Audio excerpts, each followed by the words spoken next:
বাড়িতে একা বসে ভাল লাগতেছিল না, তাই চলে গেছিলাম মদনপুর। মদনপুর ফেমাস একজন চা বিক্রেতা আছে, তার চা টেস্ট করে আসলাম। চা খেতে কিন্তু খুবই মজার ছিল, আর আমি জাল সইতে না পেরে আমি কিন্তু মিষ্টি খেয়ে নিলাম। তো গাইস, পুরো ভিডিও দেখতে থাকুন। Hey, what's up ভাইয়া? আসসালামু আলাইকুম। It's me Rafan Shuvo. Welcome to my new another blog.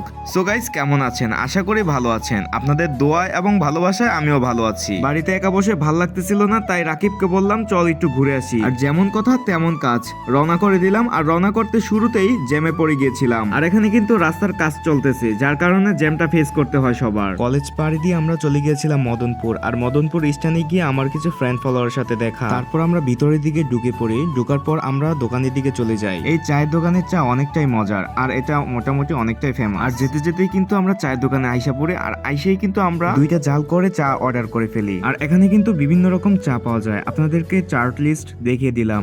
আর আমরা কিন্তু অর্ডার করে ফেলেছি, আমাদের অর্ডারটা কিছুক্ষণের মধ্যেই তৈরি করে ফেলবে। তো আমাদের অর্ডারটা এখনই কিন্তু তৈরি করে ফেলতেছে। দেখতেছেন যে অনেকগুলো মরিচ দিয়েছে, জানি না কি হবে, আল্লাহই জানে কি হয় আমার। সো গাইস, যারা যারা আমার ভিডিওটি দেখছেন অবশ্যই লাইক কমেন্ট শেয়ার করতে ভুলবেন না, এবং পেজটি ফলো করে রাখবেন।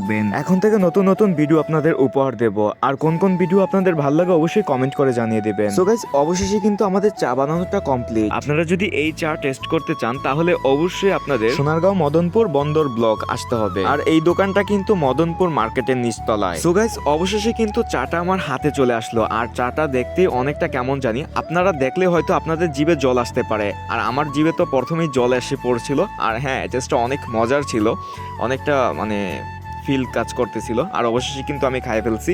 আর অনেকটাই জাল লাগতেছিল, যার কারণে আমি মিষ্টি নিছি। মিষ্টি নিয়ে আমি খাইতেছি, কারণ হচ্ছে এতটা জাল খাওয়া পসিবল না। আমি কিন্তু 3টা মরিচ নিয়েছিলাম, যার কারণে হচ্ছে আমারটা অনেকটা জাল ছিল। তারপরে আমি হচ্ছে মিষ্টি খেয়ে নিলাম। আর অবশেষে মিষ্টি খেতে খেতে রাকিবের খালাতো ভাই চলে আসলো। প্রচুর ঝাল। মানে কি জালে কি কামড় দেয়? কামড় দেয় মানে গলায় পুরা যা লাগতেছে। সো গাইস, আজকের ভিডিওটি এই পর্যন্তই। যদি ভালো লাগে অবশ্যই লাইক কমেন্ট শেয়ার করবেন, এবং পেজটি ফলো করতে ভুলবেন না। এখন থেকে রেগুলার ভিডিও পাবেন, আর কখনো ভুলে যাবেন না, নামটা মনে রাখবেন, রাফান শুভ। আল্লাহ হাফেজ, ভালো থাকবেন, সুস্থ থাকবেন, টাটা, বাই বাই।